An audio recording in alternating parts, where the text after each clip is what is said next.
Hey guys, it's Ken Scott, Senior U.S. Immigration Law Intelligence Analyst at W U.S. Entry Waiver Services.com. And as you guys are well aware, we resolve all of your USA border crossing issues. So today is April Fool's Day, 2023, and I wanted to shoot this quick video, although I always say quick, but I'm a bit long-winded. So, but the point is, this particular video, this dispels the bullshit or the myth from these uh discount waiver companies and lawyers, and I hate to say it, and even CBP. You guys are saying, well, Ken, so what are you referring to? Well, let me tell you what I'm referring to. When you guys go to these discount waiver companies, these lawyers, or even listening to some of these border officers, CBP, they keep telling you, or they often tell you that, oh yeah, your case is fast, or e-safe is fast, or you'll be approved in, I don't know, 90 days, whatever. Guys, this came from a client, and we blackened out his info up here. So let's just go in detail. And by the way, I'm just relaxing in bed. I'm on holiday on the island. So I said, I'll just shoot up a quick video here. Anyway, so let's get right to it.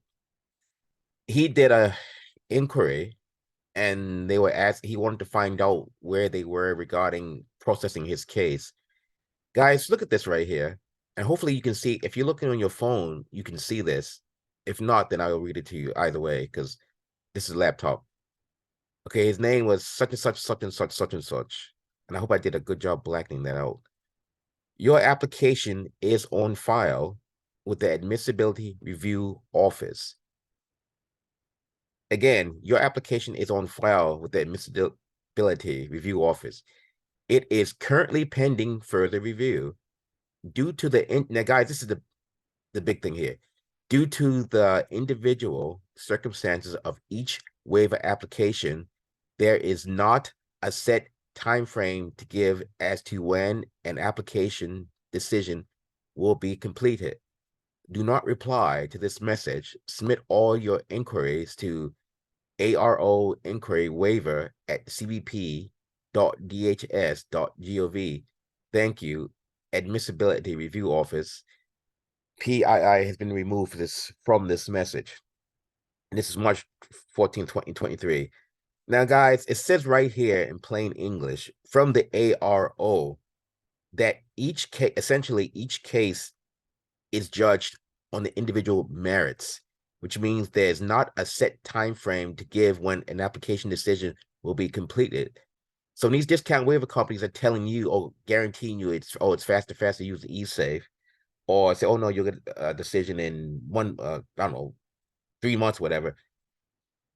They don't have a clue. Same with these lawyers, and even these some of these CBP officers keep telling you, oh, it's faster, fastest way. That's complete bullshit. It's not. It says right here. Again, I'm gonna read it. At the risk of sounding like a parrot, I'm gonna read it off to you again. Your application is on file with the Admissibility Review Office. It is currently pending further review. Due to the individual circumstances of each waiver application, there is not a set time frame to give as to when an application decision will be completed. There you go, have it, guys. So when these guards are telling you, oh, this is faster, or guaranteeing this, or these discount waiver companies are giving you a time frame, that's complete BS, because there's no set individual time frame. Now, right now, they tend to average, again, tend to average around the 6 month mark, but that is not a guarantee. It could be less, could be longer. But for what we deal with, they're averaging around the 6 month window after submission. So, and some of you guys who are impatient, you're going to have to get some patience, because this stuff is not necessarily fast. You're going to have to suck it up and deal with it and stop whining. It is what it is. So another thing I wanted to do here, let me see if I can. Okay, here we go. Now, this is our website. And what I wanted to also show you guys, touch upon it, for the rates that we charge, it's based upon this. So these are issues less complex or quicker to fix. It's things like armed robbery, assaulting police, attempted murder, cross-border drug smuggling, death threats, drive-by shooting, uh, ex-gangsterism, gun smuggling, home invasions, loan sharks, money laundering, manslaughter, spousal assault, and need a waiver. These things tend to be a little quicker and definitely, for, at least for us, less complex to clear. So we've broken it down by the sections. Now, this stuff is more serious, believe it or not, and very complex and longer to fix.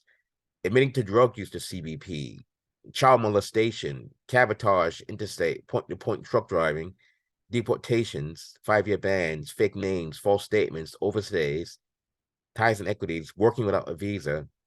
These are a lot more work than these. You guys say, what the? It is what it is. These are a lot more work than these.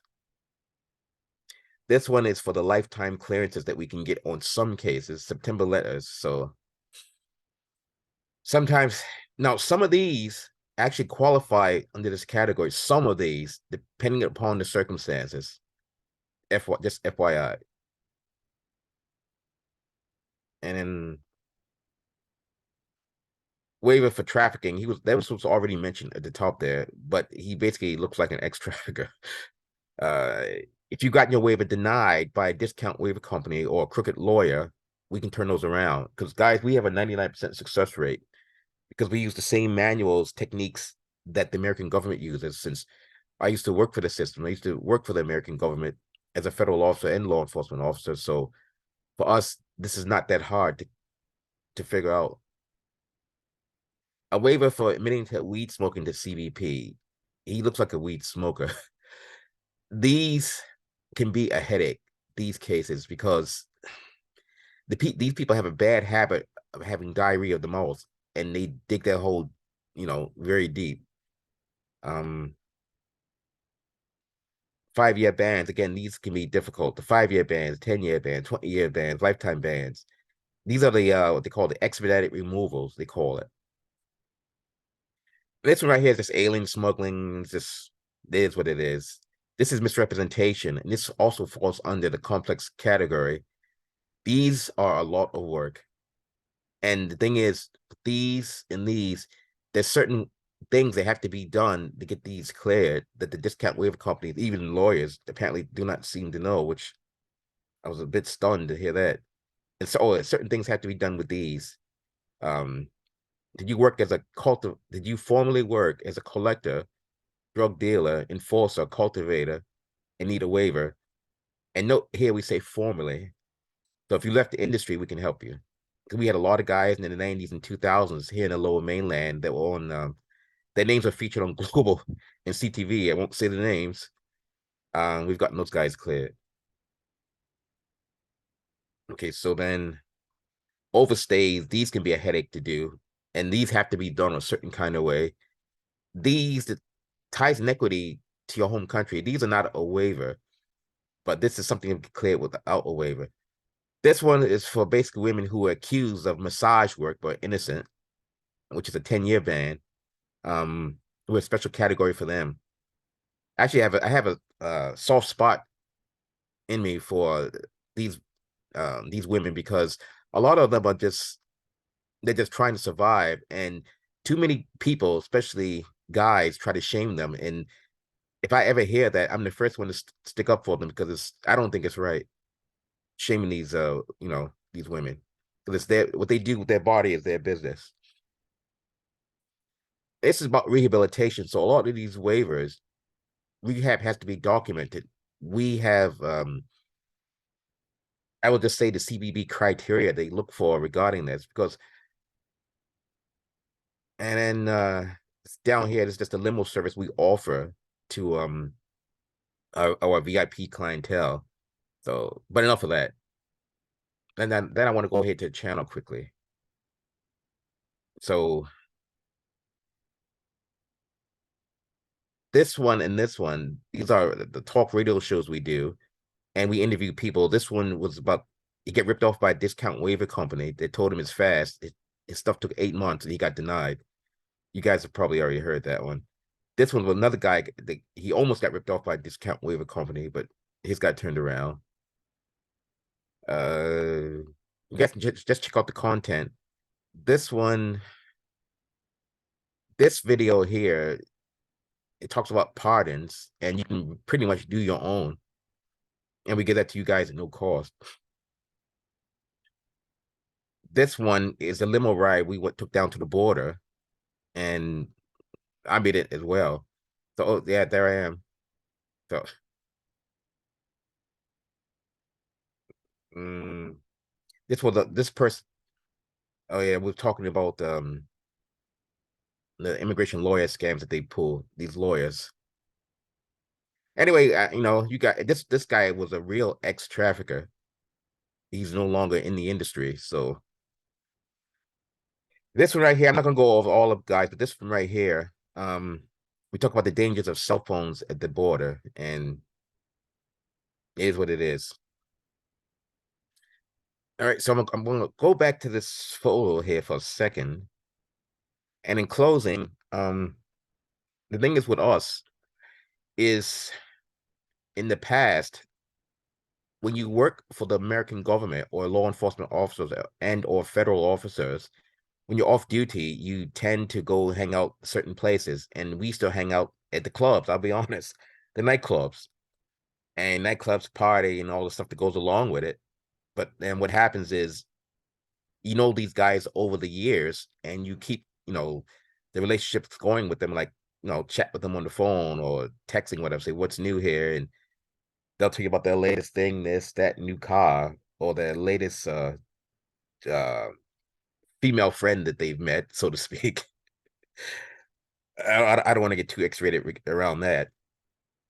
But then the thing is, the point is, these relationships you maintain over the years. So when you have people who still work in these agencies, they keep you up to date on this stuff. And I've got a couple, it's actually three, but I've got a couple at the ARO, and they keep us up to date on the latest stuff there. And apparently, what I was told, a good friend of mine, this e-safe bullshit, they don't like it.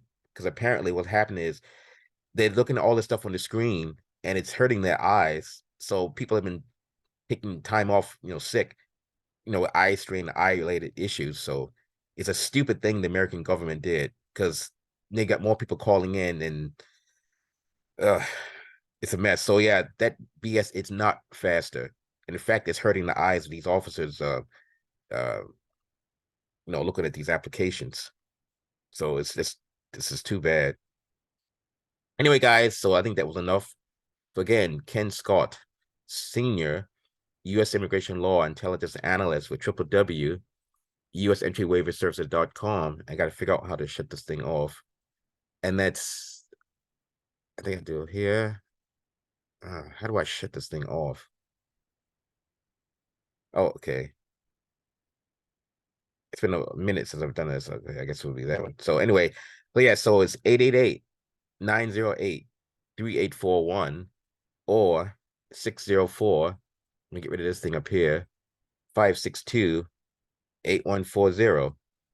So again, guys, you got the evidence right here in front of you.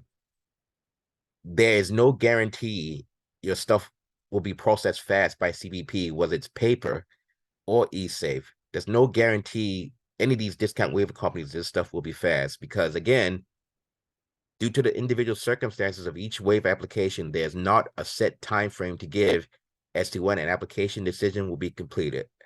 So if you guys fall for the tricks from these places, you deserve what you get because we're showing you right here that there's no time frame, and common sense says that there's no time frame. Then they're going to get to it when they get to it. So, all right, guys. In the words of my Vulcan colleague, live long and prosper.